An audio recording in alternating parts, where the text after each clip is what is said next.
La filosofía en República Dominicana.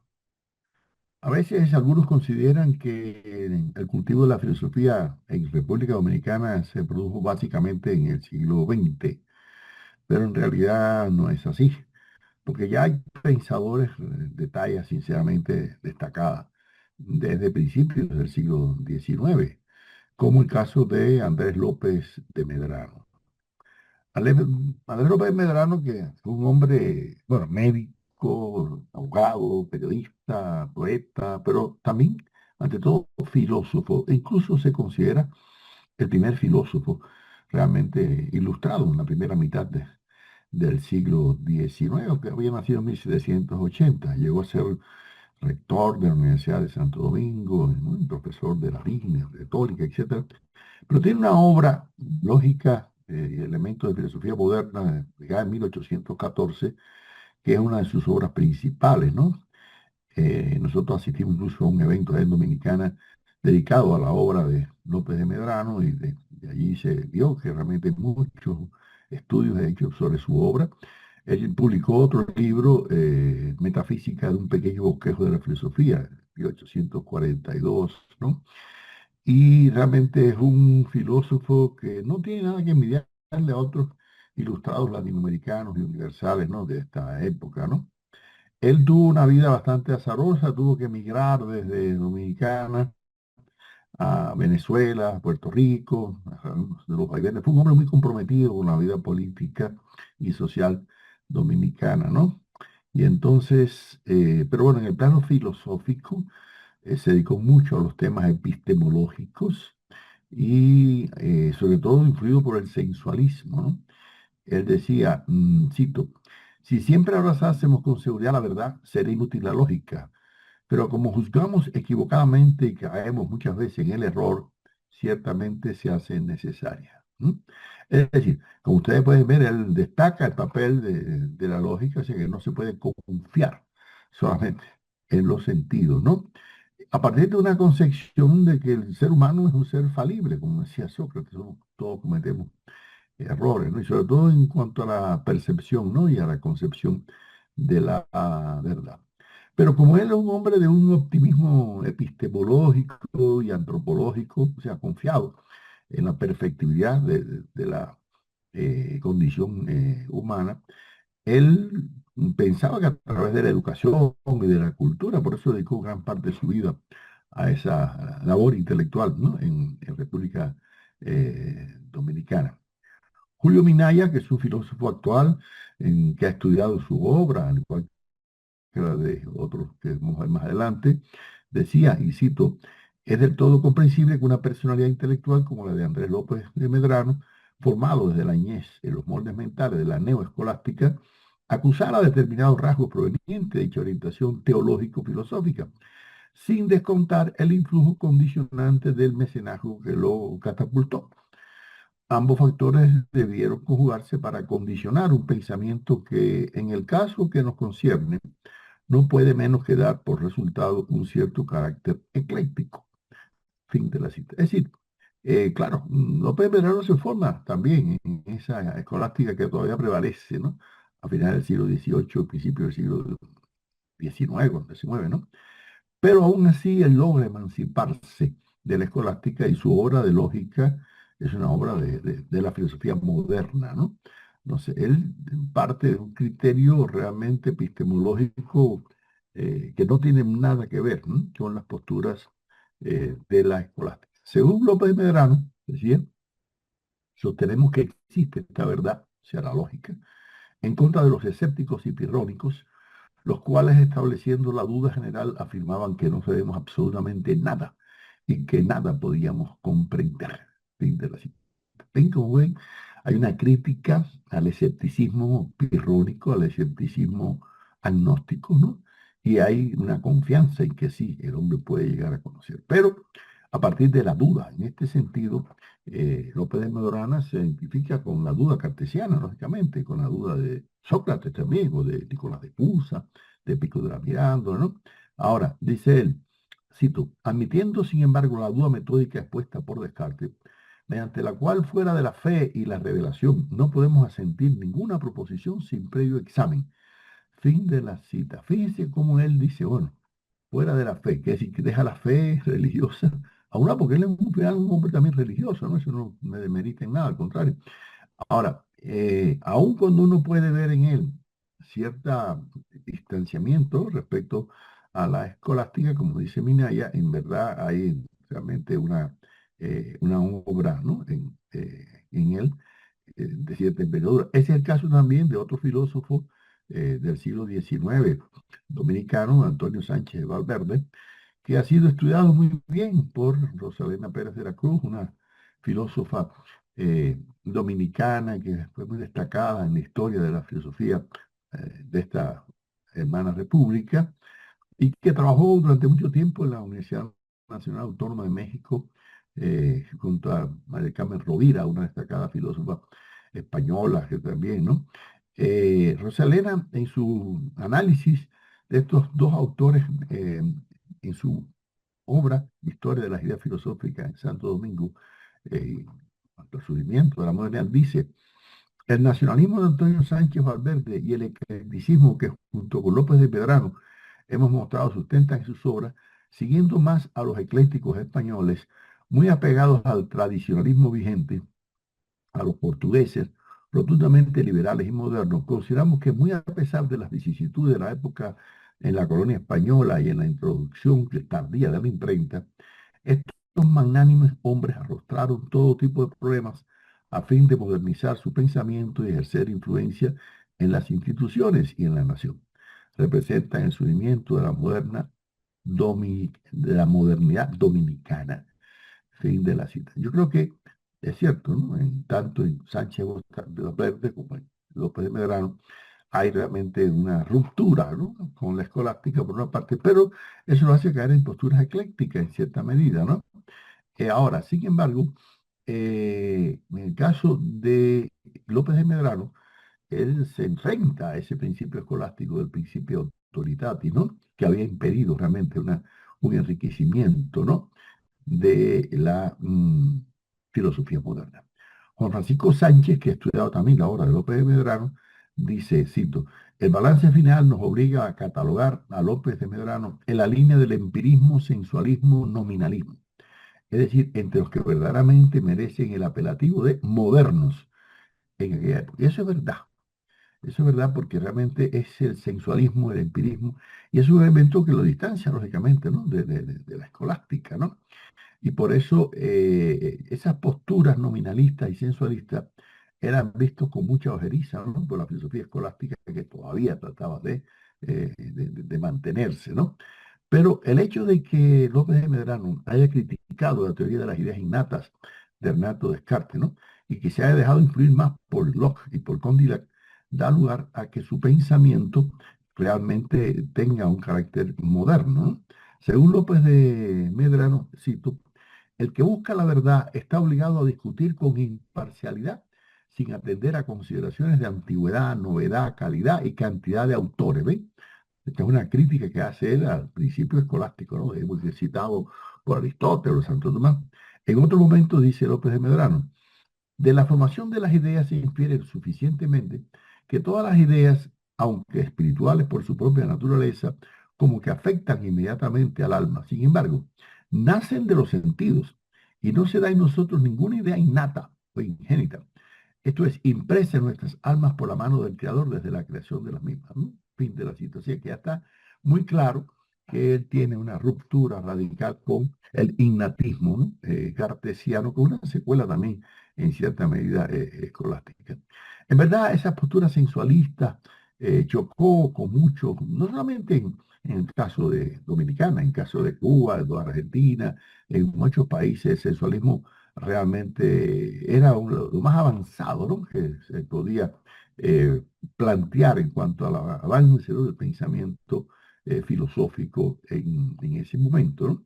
Por eso, aunque él mantiene su religiosidad, le da una autonomía, ¿no? A la filosofía y realmente juega un papel muy avanzado en la construcción de la modernidad en Dominicana. Así lo destaca Hernando Cordero en su muy buena obra Panorama de la Filosofía en Santo Domingo, que lo caracteriza como uno de los representantes de ese tesoro de las ideas humanistas y democráticas, ¿no?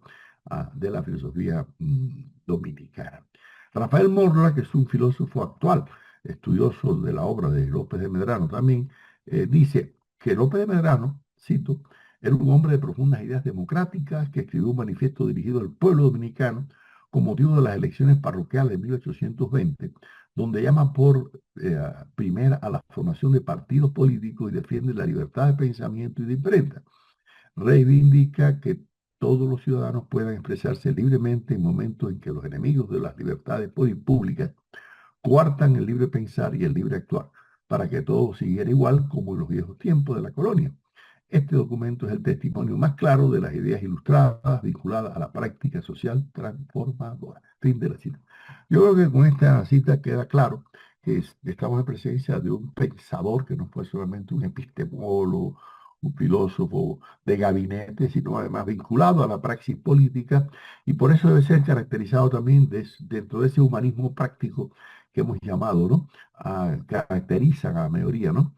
De los pensadores más auténticos en América Latina. Ahora, ya en el tránsito del siglo XIX al siglo XX, claro que hay un desarrollo inusitado de la filosofía en República Dominicana, pero no olvidemos que ese final del XIX y principio del XX está caracterizado en casi toda América Latina por el auge de las ideas positivistas, por el auge del evolucionismo, de corte materialista, ¿sí? Y eso se manifestó también en República Dominicana. Por ejemplo, en el escritor Aristides Fiallo Cabral, un médico, también abogado, arquitecto, pero también un filósofo que dejó una obra que incluso causó hasta impresión en Estados Unidos, en Europa, un libro que publica en 1915, Doctrina biocósmica de la gravitación universal y de la generación de los mundos. Como ustedes pueden ver, es una obra estrictamente, ¿no? Filosófica, ¿no? En esa época hay que tener en cuenta también la influencia de Eugenio María de Hostos, al cual ya le hemos dedicado un video. Este puertorriqueño que vivió gran parte de su vida en República Dominicana y que dejó una huella imborrable en la educación, la filosofía, la sociología, la pedagogía, ¿no? En Dominicana y en otros países donde vivió, en Venezuela. Ahora, realmente sería inexacto, ¿no? Pensar que en República Dominicana existía un divorcio, ¿no? Entre estos filósofos y la vida política. No, en verdad la mayor parte de ellos se mantuvieron muy activos en la vida política. Es el caso, por ejemplo, de Manuel Peña Batlle, ¿no? Que también jugó un papel y siendo un positivista muy activo, ¿no? Manuel Núñez, que ha estudiado su obra, dice, cito, como todos los positivistas, Manuel Peña Batlle estaba imbuido del ideal de progreso, industrialismo, escolarización, desarrollo social, occidentalización. Todos esos elementos asociados a la vida moderna obran como metas en la sociedad dominicana que debía alcanzar y mantener. Así que esto confirma nuestra hipótesis que hemos sostenido en nuestro libro sobre el positivismo sui generis de América Latina, en que la mayoría, ¿no? De estos positivistas jugaron un papel muy progresista, muy avanzado, ¿no? Porque querían un desarrollo del capitalismo, ¿no? Y además en esta época las ideas socialistas todavía no estaban muy fuertes, ¿no? Realmente es luego cuando a principios del siglo XX empiezan a tomar algunas ideas de corte socialista, como el caso de Alberto Chapuzó, que escribe un libro, El porqué del bolchevismo, ¿no? Que ya en los años 30 se convierte en uno de los primeros propulsores de la idea socialista, pero también de ideas muy defensoras de la movilidad social de la mujer. Eso lo ha estudiado muy bien Lusitania Martínez y Ángel Moreta, que vamos a analizar después, estos dos pensadores actuales que han jugado un papel importante en la vida intelectual y filosófica latinoamericana y en particular dominicana. Ahora, en el siglo XX hay una serie de autores que no es que hayan dedicado toda su obra intelectual a la filosofía, pero que sí cultivaron de una forma u otra, ¿no? La filosofía, influida por el positivismo inicialmente en el primer tercio, básicamente, o primera mitad del siglo XX. El caso, por ejemplo, de Federico García Godoy, aunque nació en Santiago de Cuba, toda su vida intelectual la desarrolla en Dominicana. Entre Cuba y Dominicana han existido siempre nexos muy estables y muy vinculados. No olviden que hasta Máximo Gómez, el que lo dirigió nuestra guerra de independencia en Cuba, era dominicano. García Godoy, que escribió varios libros, Horas de Estudio en 1910, La religión de la humanidad en esa época, ahora qué pasa, de aquí, pero es una obra del derrumbe, también es una obra en la cual se ve la huella, ¿no?, del positivismo, de las ideas evolucionistas y social-darwinistas, ¿no? Aunque como muchos otros también después cayó en cierto distanciamiento, ¿no?, del positivismo y más bien fluido, ¿no?, por ideas un poco pragmatistas y vitalistas.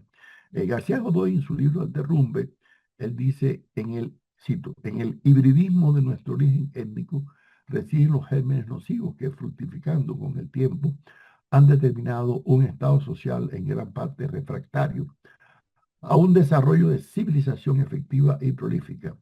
Y a la vez se lamenta mucho, ¿no?, de la penetración norteamericana en la República Dominicana, porque dice, una civilización más potente, absorbente y agresiva arrollará cuanto hay en nosotros del alto idealismo característico de la cultura latina. Fíjense, eso es una cosa interesante, como tanto García Godoy como, bueno, en caso de Cuba, como Enrique José Barona, Sanguilí, se van a oponer a la influencia norteamericana en la cultura. Ustedes saben que querían que nosotros abandonáramos incluso el idioma español, como el caso de Puerto Rico, que no lo han logrado. Yo me impresioné mucho en Puerto Rico cómo mantienen la lengua española, la cultura española, ¿no? Realmente, ¿eh?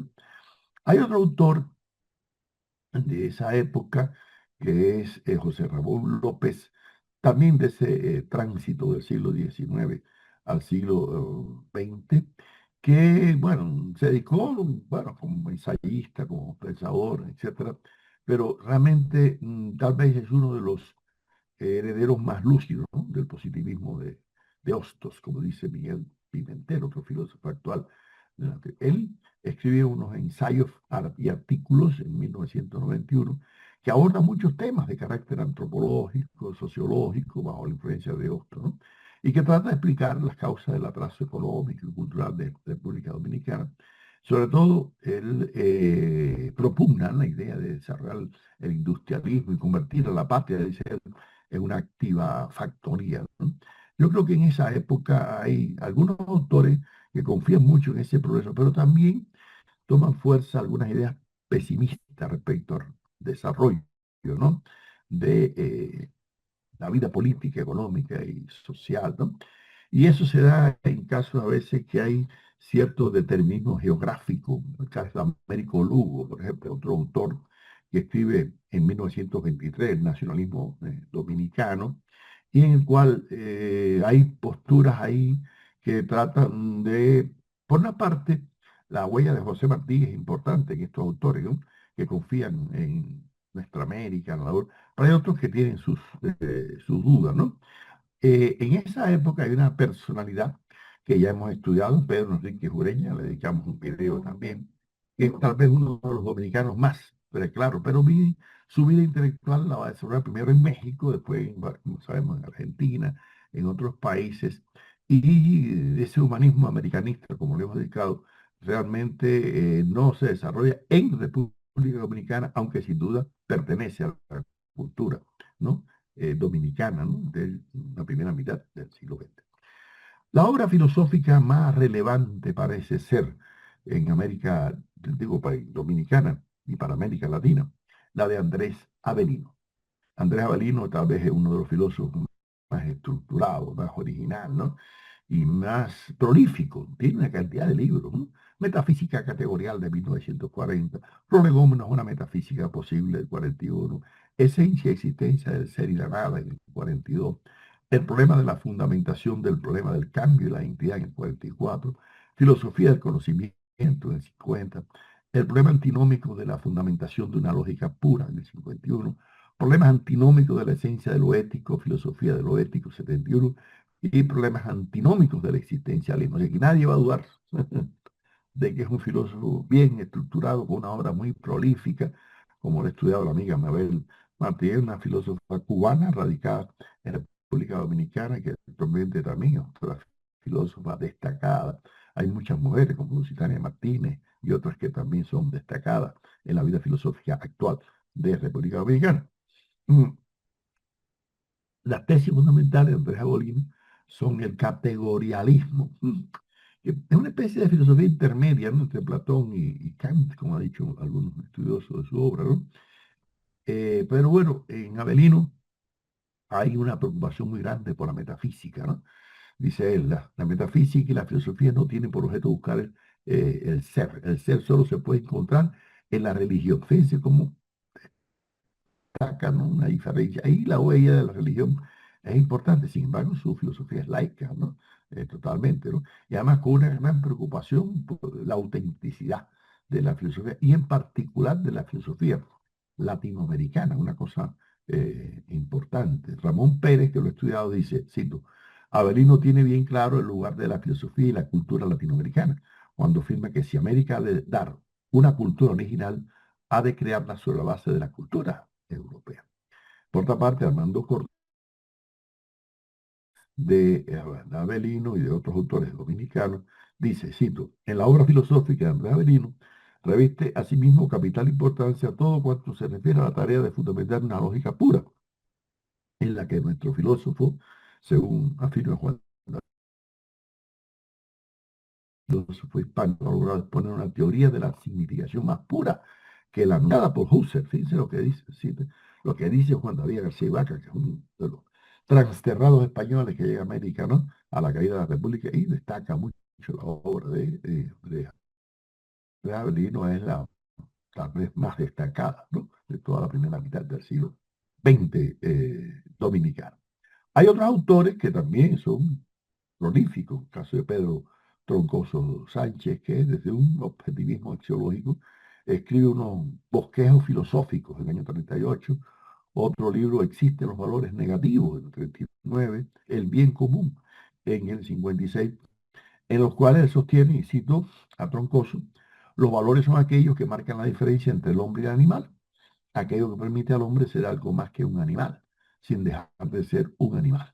La única radical diferencia entre el animal y nosotros es la de ser el hombre un organismo psicofísico capaz de recibir el espíritu.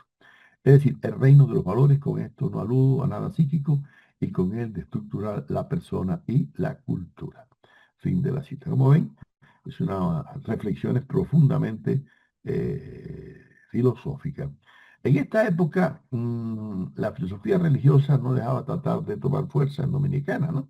Ya lo había hecho también en el siglo XIX, pero bueno, en el XX, Salvador Iglesias Ver va a tratar de impulsar, ¿no?, el neotomismo, y sobre todo en los estudios psicológicos, pero realmente, bueno, no tiene una gran trascendencia, pero bueno, forma parte también de la cultura filosófica dominicana, ¿no? Y sobre todo con un tipo de filosofía algo ecléctica, en su libro del 44, El eclecticismo de Santo Tomás, ¿no? Y otro en el 47, El hombre integral, ¿no? Por eso, sin embargo, este autor, Iglesias Ver, mantiene una cierta tolerancia, ¿no?, frente a las distintas corrientes filosóficas, incluso habla de las influencias beneficiosas de todas las escuelas filosóficas. Es decir, que no es un tomismo o un neotomismo cerrado, dogmático, sino bastante abierto, yo diría un neotomismo moderno, ¿no? Hay un pensador que también, dominicano, Juan Isidro Jiménez Grullón, que es otro de los prolíficos, ¿no?, estudiosos, primero de la filosofía española, ¿no? Un hombre que ya en el año 37 escribe un libro, Luchemos por Nuestra América, que el prólogo se lo hizo José Vasconcelos, ¿no? Fíjense que tiene ya un reconocimiento en México, digamos, eso es importante. Pero luego escribe el libro A Armar Gente Ortega, hacer crítica al tema de nuestro tiempo, en el año 57, en que muestra ya un profundo conocimiento, pero además una profunda crítica a las obras de Ortega y Gasset, al vitalismo existencialista, ¿no?, de este autor, ¿no? Su condición de médico le llevó a estudiar también temas de la relación entre las ciencias naturales y sociales, su libro Filosofía y Cultura del año 1960, y en el 68 escribió una biología eh, dialéctica.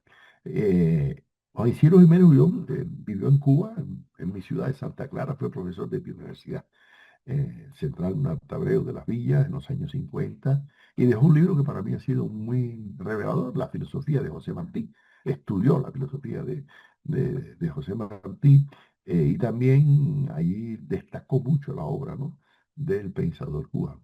Alejandro Arbelo, que ha estudiado, es otro filósofo actual dominicano, dice de Isidro Jiménez Ullón, en sus libros de carácter evidentemente positivista y en buena parte de los que escribió después de asumir las posiciones filosófico-políticos marxistas, se hace manifiesta la tendencia a estudiar con ojo clínico determinadas épocas, personajes o circunstancias. Realmente es cierto que hay una evolución desde el positivismo hacia el marxismo, cosa que no es tampoco extraña, porque hay otros pensadores que también asumen esa posición.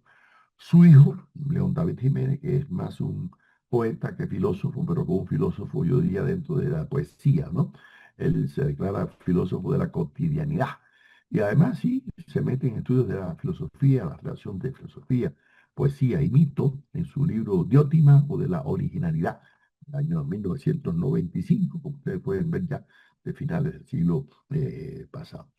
Ahora, la revitalización y los estudios de la filosofía en República Dominicana ha sido muy valorada, estimada, promovida, ¿no?, por muchos filósofos dominicanos, ¿no?, en la segunda mitad del siglo pasado y los primeros años del siglo presente. Por ejemplo, Fabio Mota escribió una evolución del pensamiento filosófico, análisis de la Universidad de Santo Domingo, del año 38, y otro libro, El positivismo en la educación dominicana, ¿no? Armando Cordero, ya lo cité, con su estudio para la historia de la filosofía dominicana de 1956, y Juan Francisco Sánchez, que también estudió mucho, ¿no?, los temas, pero también él, con cierta influencia de la filosofía española, escribe varios libros ya filosóficos como Libertad o Determinismo en años 46, a propósito del existencialismo en 47, El mundo en crisis en el 51, Filosofía, Psicología, Realidad Humana en el 55, Pensamiento y Verdad en el 57, ¿no? Y otros libros de cada uno, ¿no?, también son filósofos, yo diría con mayúscula, ¿no?, con obras filosóficas muy, muy sólidas, ¿no? En esa relación con la estética se destaca también Pedro Mir en su libro Apertura Estética en 1974 y Fundamentos de Teoría y Crítica de Arte en el 79. Además, él va a estudiar mucho el tema de la relación entre la especificidad comunicativa del arte y la función ideológica, ¿no? En los años más recientes se destaca, por un lado, eh, Miguel Ángel Sáez y Ángel Moreta, Aguas Vivas. Moreta, que actualmente es director del Instituto de Filosofía de la Universidad Autónoma de Santo Domingo, ha dedicado mucha atención al tema de la historia de la lógica, pero también de la historia del pensamiento dominicano, ¿no? Ha estudiado las ideas de Alberto Chapuzó, que es un socialista, bueno, marxista, dominicana, y junto con Lusitania Martínez escribieron un curso introductorio a la filosofía en el año 85, que también ha sido un texto de filosofía para la labor docente en las universidades, ¿no? Junto a Lusitania Martínez Jiménez, que es actualmente una de las más destacadas filósofas ¿no?, latinoamericanas, y que ha desarrollado una obra extraordinaria. Por una parte, con estudios sobre el existencialismo, en particular de la obra de Sartre, pero sobre todo los estudios sobre el tema feminista, ¿no?, el papel de la mujer en la vida social, y ha hecho una labor maravillosa de recuperación de la filosofía dominicana en varios textos, ¿no?, en Filosofía Dominicana, Pasado y Presente, de 2009, y otros libros que ha estudiado, ¿no?, la filosofía en dominicana, así como varios estudios sobre el tema de la mujer y historias de las ideas filosóficas y de género de República Dominicana. Otros autores más recientes son también Félix Gómez Vargas, que estudia filosofía, ética y moral, o Guillermo Díaz, que ha estudiado una metodología de investigación científica y la teoría del conocimiento. José Ulises Rutinel Domínguez ha estudiado las categorías del materialismo histórico en el año 82, y Manuel Núñez en su libro El ocaso de la nación dominicana. Son libros de ensayo filosófico profundo, ¿no? Miguel Pimentel, que actualmente también es un destacado filósofo dominicano, se ha dedicado bastante a la obra de Hostos primero, o estoy de positivismo en Santo Domingo, al estudio de la relación entre marxismo y positivismo, interesante es el año 85 publicó este libro. Y Julio Minaya, que hasta poco ha sido el presidente de la Sociedad Dominicana de Filosofía, que ha estudiado mucho la obra de Pedro Francisco Bonó, otro de los grandes intelectuales de principio, bueno, del siglo XIX, ¿no?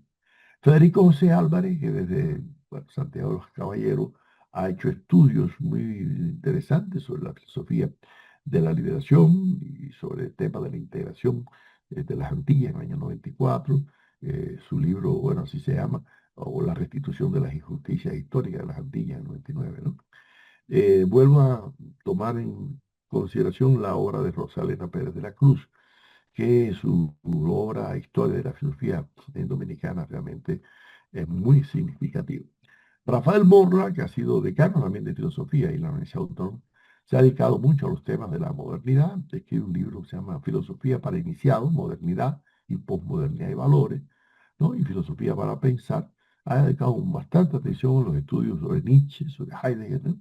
Y también este tema fue cultivado por Luis Brea Franco, que publicó en el 2001 Preludio a la Posmodernidad, ensayo filosófico, y luego en el 2004 Claves para una lectura de Nietzsche, prolegómenos para una interpretación de su obra.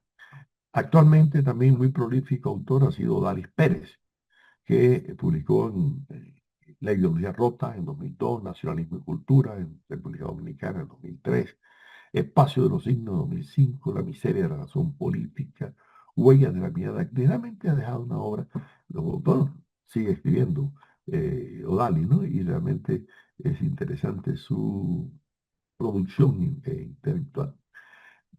Se destaca también un filósofo poeta, José Mármol, que no debemos confundir con el argentino, ¿no? Con su Ética de la Poesía, escrito sobre literatura y arte en el año 97, y Premisas para morir, aforismos y fragmentos, 1999. Dentro de la filosofía de la ciencia se destaca Andrés Merejo, que acaba de publicar un magnífico libro antológico de entrevistas a filósofos latinoamericanos, pero que él se dedica mucho a los temas de la filosofía de la ciencia, la tecnología, la sociedad, ¿no? Escribe en 98 La vida americana en el siglo XXI y Narraciones filosóficas en el 2005, ¿no? Su obra ha sido realmente muy bien reconocida por la Academia de Ciencias allá en Dominicana.